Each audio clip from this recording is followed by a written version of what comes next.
আজ থেকে শুরু বিএসএফ বিজিবি শীর্ষ বৈঠক। দিল্লিতেও 4 দিনের বিএসএফ বিজিবি শীর্ষ বৈঠক। বৈঠকে দুই বাহিনীর ডিরেক্টর জেনারেল, ঢাকায় পালাবদলের পর ডিজি পর্যায়ের বৈঠক। আজ থেকে শুরু বিএসএফ বিজিবি শীর্ষ বৈঠক। মৈত্রী ভট্টাচার্য রয়েছে আমার সঙ্গে। মৈত্রী, অশান্ত বাংলাদেশের এই পরিস্থিতি, বারবার উস্কানি এবং সীমান্তে উস্কানির মধ্যে এই প্রথম বৈঠক কতটা তাৎপর্যপূর্ণ, আর বৈঠকে কি নিয়ে আলোচনা হতে পারে? দেখো, একেবারে অত্যন্ত তাৎপর্যপূর্ণ এই বৈঠক। তার কারণ হচ্ছে নতুন সরকার, বাংলাদেশে তদারকি সরকার ক্ষমতাসীন হওয়ার পর এই প্রথম দু দেশের মধ্যে সীমান্তরক্ষী বাহিনীর যারা শীর্ষকর্তা তাদের পর্যায়ে কথা হচ্ছে। বিএসএফ এবং বিজিবির দুই শীর্ষকর্তা অর্থাৎ ডিজি লেভেলের এই বৈঠক হতে চলেছে। এবং দ্বিতীয় বিষয়টি হচ্ছে বাংলাদেশের তরফ থেকে এই প্রথম কোনো ডেলিগেশন তদারকি সরকার ক্ষমতায় দখল করার পর ভারতে আসতে চলেছে।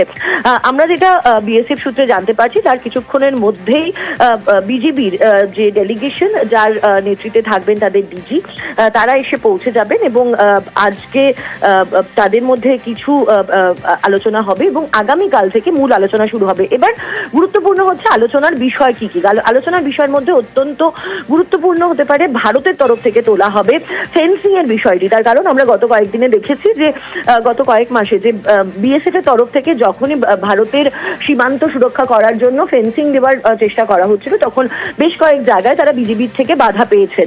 ফলে সেই বিষয়টি বিএসএফ এর তরফ থেকে তোলা হবে বিজিবির কাছে। পাশাপাশি ভারতীয় এবং ভারতীয় নাগরিক এবং বিএসএফরা বাংলাদেশি দুষ্কৃতীদের হাতে আক্রান্ত হওয়ার বিষয়টি তোলা হবে, দুদেশের মধ্যে চোরা পাচারের বিষয়টি তোলা হবে এবং সার্বিকভাবে একাধিক ক্ষেত্রে দেখা গিয়েছে যে সেখানকার স্বরাষ্ট্র উপদেষ্টা তিনি একাধিক সময় তিনি নানান মন্তব্য করেছেন দুদেশের পারস্পরিক সীমান্তবর্তী নানা চুক্তিকে খারিজ করার বিষয় বা সেগুলোকে মডিফাই করার বিষয়।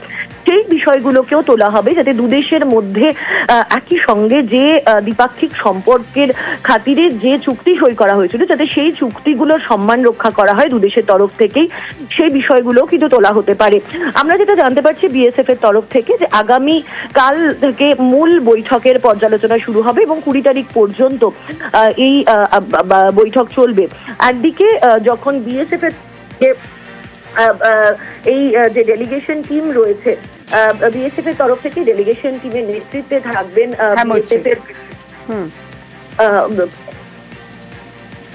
ঠিকই বোঝা যাচ্ছে। মৈত্রী, আপাতত ধন্যবাদ তোমায়।